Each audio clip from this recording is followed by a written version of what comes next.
Terbongkar yang bentangin kain kafan saat Jokowi berada di Jambi, ternyata ex-caleg PKS. Jika ada pertanyaan, siapa presiden yang paling sering keliling Indonesia? Pasti jawabannya adalah Jokowi, karena sudah menjadi pemberitaan sehari-hari kalau mantan wali kota Solo itu kayak nomaden alias hidup berpindah-pindah. Bahkan dalam sehari bisa 2 provinsi yang dia kunjungi. Kalau seluruh provinsi yang ada di Indonesia jangan ditanya lagi. Semua sudah didatangi oleh presiden, termasuk Kabupaten Duga yang merupakan daerah zona merah di Papua karena di sana masih banyak anggota KKB. Juga sudah pernah disambangi oleh Presiden Jokowi. Sampai-sampai JK pernah berkata bahwa dia belum pernah melihat presiden yang seserius Jokowi dalam melihat rakyatnya secara langsung.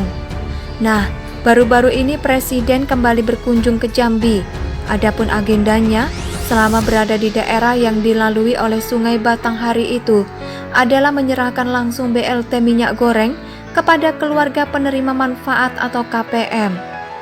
Meninjau pabrik pinang sekaligus melepas ekspor komoditas pinang biji, mengunjungi Candi Kedaton, dan meninjau proyek peningkatan kualitas jalan akses ke Candi Muaro Jambi, serta Pelabuhan Muara Sabak.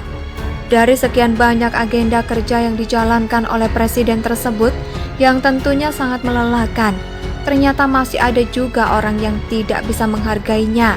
Tidak ada angin, tidak ada hujan, tiba-tiba ada seorang pria membentangkan kain kafan di pinggir jalan yang melintas oleh rombongan presiden.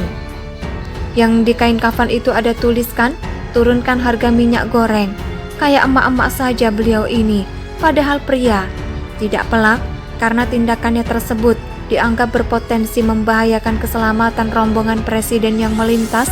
Ia pun langsung digeprek oleh aparat TNI yang berjaga di sana.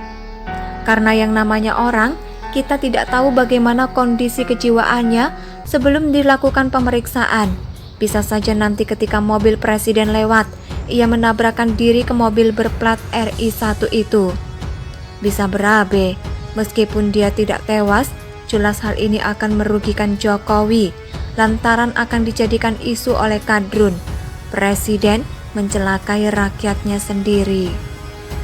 Jadi tindakan aparat mengamankan pria tersebut adalah hal yang tepat. Sebenarnya menyampaikan aspirasi boleh-boleh saja, tidak ada yang melarang. Bahkan Presiden Jokowi sendiri pernah mengatakan, silakan kritik pemerintah jika ada yang kurang dan ada yang salah. Tapi ya mesti di tempatnya juga Ferguson dan menggunakan cara yang benar. Masa menyampaikan aspirasi pakai kain kafan, kan gak ada akhlak itu. Bukankah bisa pakai spanduk, kertas karton dan lain-lain? Karena kain kafan itu fungsinya untuk membungkus jenazah Ferguson, bukan untuk demo. Jadi jelas apa yang dilakukan oleh pria di Jambi tersebut adalah penyalahgunaan terhadap fungsi kain. Dan karena kain kafan yang dia gunakan seolah-olah membawa pesan kematian, atau dengan kata lain pria itu berharap Presiden Jokowi segera meninggal. Lantas siapakah pria yang tidak bermoral tersebut dan bagaimana rekam jejaknya? Namanya Muhammad Usman. Ingat, namanya saja yang pakai Muhammad, tapi kelakuannya nggak sama sekali mencerminkan akhlak Nabi Muhammad. Nah, ternyata si Usman ini golongan sapi juga. Ia tercatat pernah mencalonkan diri sebagai anggota DPRD Kota Jambi lewat PKS pada pemilu 2009 silam, tapi gagal. Wajar sih gagal, karena nggak ada akhlak. Saat ini Usman juga tercatat sebagai anggota KAMI atau Koalisi Aksi Menyelamatkan Indonesia. Organisasi tidak resmi karena tidak terdaftar di Kemenkumham yang mau dijadikan tunjangan oleh Gatot Nurmantio untuk nyapres, yang anggotanya kebanyakan pendukung Prabowo di Pilpres 2019 lalu.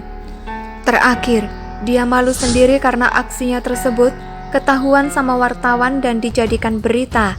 Begitupun dengan 2 mantan presidennya, ada yang korupsi sapi segala, Lutfi Hasan Ishak, dan ada pula yang follow akun Parno Tifatul Sembiring.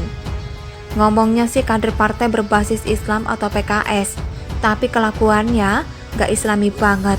Sedangkan kami, baru juga perkumpulan itu dideklarasikan.